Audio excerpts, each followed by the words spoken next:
मैं आपका टीचर मोहम्मद आलम शेर। मैं एमडी कैट 2020 इंशाल्लाह बायोलॉजी का लेक्चर आपको दूंगा। तो आइए अब हम चलते हैं अपने पहले लेक्चर की तरफ। हमारा जो लेक्चर नंबर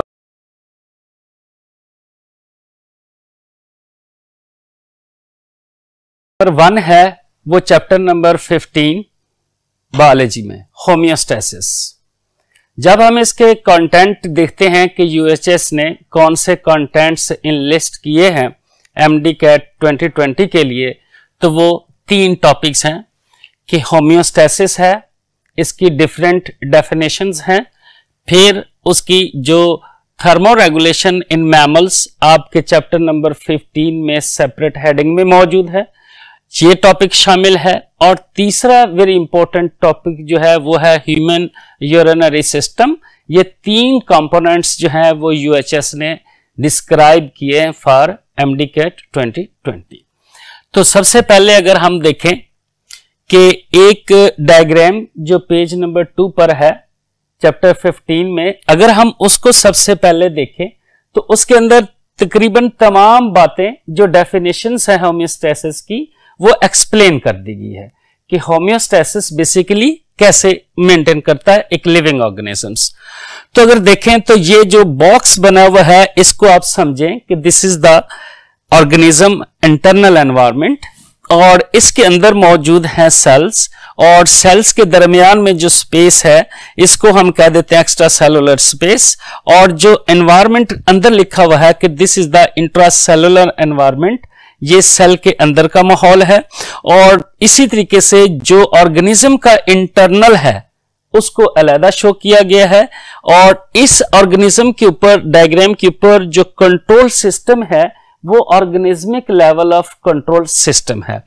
तो एक ऑर्गेनिजम्स का अपने माहौल के अंदर जो ताल्लुक पैदा होता है और वो अपने आप को किस तरीके से नॉर्मल रखता है, यानी लिविंग ऑर्गेनिजम्स कैसे अपने आप को जिंदा रखता है, उस फिनोमिनन को हम कहते हैं होमियोस्टेसिस। तो होमियोस्टेसिस की अगर डेफिनेशन देखें आपकी बुक के मुताबिक, the protection of internal environments from the harms of fluctuations in external environment is termed as homeostasis. जो टेक्स्ट बुक में डेफिनेशन है क्या है कि एक्सटर्नल एनवायरमेंट जो है इसके अंदर आने वाली जो तब्दीलियां हैं वो ब्रॉडर रेंज में होती हैं, और उन तब्दीलियों को जो लिविंग ऑर्गेनिज्म है वो जो महसूस करता है वो छोटे नैरो लेवल पर है, और इवन के जब सेल के लेवल पर वो चेंजेस पहुंचती हैं तो वो एक्सट्रीमली नैरो हो जाती हैं। और ये सारा काम कि एक लिविंग ऑर्गेनिजम्स माहौलियाती तब्दीलियों को कैसे महसूस करता है और कैसे एडजस्ट करता है, वो इसका हेल्प करते हैं इसका कंट्रोल सिस्टम। यानी अगर कंट्रोल सिस्टम को देखें तो ऑर्गेनिज्म लेवल पर भी कंट्रोल सिस्टम मौजूद है और सेलुलर लेवल पर भी कंट्रोल सिस्टम मौजूद है। तो आइए अगली स्लाइड पर चलते हैं जिसमें कुछ अहम एमसीक्यूज हमने मेंशन किए हैं ताकि आप इन एमसीक्यूज की मदद से टॉपिक को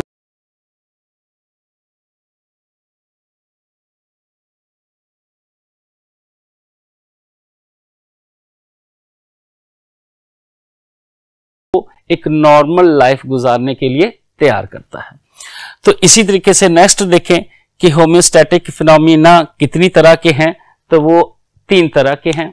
number 1 osmoregulation, number 2 thermoregulation and number 3 excretion. Osmoregulation क्या है कि regulation of amount of solutes and water between the environment and organism. एक जिंदा जानवर जो है उसके जिस्म के अंदर या जिस्म के बाहर माहौल से कितना पानी लेता है या कितना पानी उसका जिस्म से निकल जाता है, यानी गेन ऑफ वाटर है एंड लॉस ऑफ वाटर है।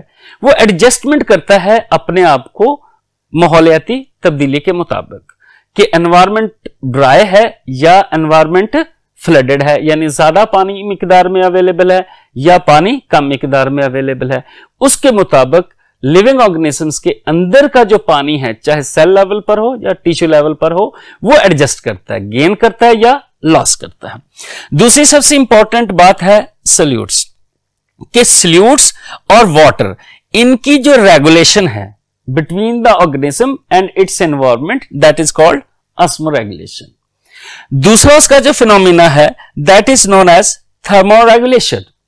थर्मोरेगुलेशन क्या है कि maintenance of internal temperature. Internal temperature से क्या मुराद है? लिविंग ऑर्गेनिजम्स की बॉडी टेम्परेचर का, अंदर का बॉडी टेम्परेचर, जिसे हम बॉडी टेम्परेचर भी कहते हैं, वो चेंज जरूर होता है with in a tolerable range, यानी उस हद तक तब्दीली महसूस होती है, टेम्परेचर चेंज होगा जिस हद तक वो लिविंग ऑर्गेनिज्म जिंदा रह सकता है, यानी टॉलरेबल रेंज में होगा। तो तीसरा जो फिनोमिना है that is called excretion. Excretion क्या है?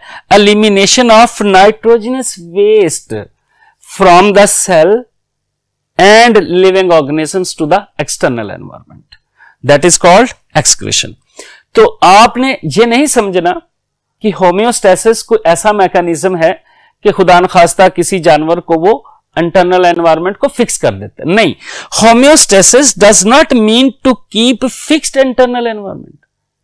उसका मतलब ये नहीं है कि लिविंग ऑर्गेनिजम्स का जो इंटरनल एनवायरनमेंट है वो फिक्स हो गया, बल्कि क्या है, मेक सम एडजस्टमेंट्स, थोड़ी तब्दीलियां होती है। तो चलते हैं हम नेक्स्ट बोर्ड की तरफ।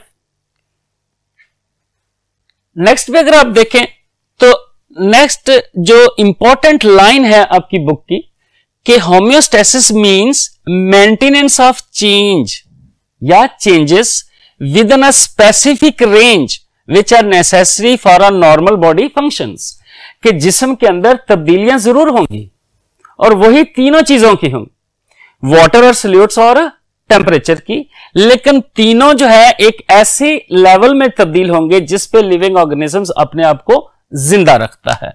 तो होम्योस्टैटिक जो होम्योस्टेसिस है, कोई भी लिविंग ऑर्गेनिजम्स कैसे अचीव करता है, तो हमने डायग्राम नंबर 1 में, बोर्ड नंबर 1 में देखा था डायग्राम के अंदर कि कंट्रोल सिस्टम लगा हुआ है।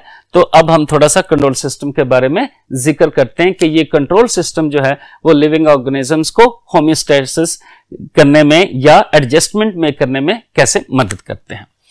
तो ये पेज नंबर 2 पर है चैप्टर नंबर 15 में। तो इसके अगर होम्योस्टैटिक कंट्रोल सिस्टम के कंपोनेंट्स देखें तो 3 कंपोनेंट्स हैं। Number 1 receptors, number 2 control centres और नंबर 3 इफेक्टर्स।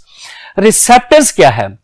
ऐसी स्ट्रक्चर्स जो माहौल में होने वाली तब्दीली को महसूस करे, यानी सेंस करे, सेंसर्स भी आप कह सकते हैं।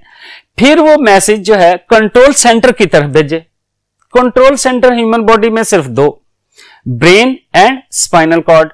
जब कंट्रोल सेंटर की तरफ जाती है इंफॉर्मेशंस, तो वो उस इंफॉर्मेशन की प्रोसेसिंग करता है। प्रोसेसिंग करने के बाद एक ऑर्डर जारी करता है, किसको? इफेक्टर्स को। तो इफेक्टर्स कौन सी स्ट्रक्चर्स होती हैं? Which show the response according to the stimulus. जो रिसेप्टर ने महसूस किया था, पैगाम दिया था कंट्रोल सेंटर को, इस कंट्रोल सेंटर ने जब प्रोसेसिंग करके इंफॉर्मेशन इफेक्टर्स को दी, तो इफेक्टर्स ने वैसा ही रिस्पॉन्स शो करना है जैसा उसे हुक्म मिला है। तो इफेक्टर लिविंग ऑर्गेनिजम्स में 2 टिश्यू बड़ी इंपॉर्टेंट है, एक है एंडोक्राइन टिश्यूज यानी कि सिक्रीशन देती हैं, और दूसरा है मसल टिश्यूज जो कॉन्ट्रैक्शन करती हैं। तो इन तमाम का जो वर्किंग प्रिंसिपल अगर आप देखें कि लिविंग बॉडी का जो कंट्रोल सिस्टम है वो काम कैसे करता है, तो इसको समझने के लिए एक छोटी सी एग्जांपल आपकी बुक में दी गई है कि लिविंग सिस्टम का जो कंट्रोल सिस्टम है that work exactly like a physical control system.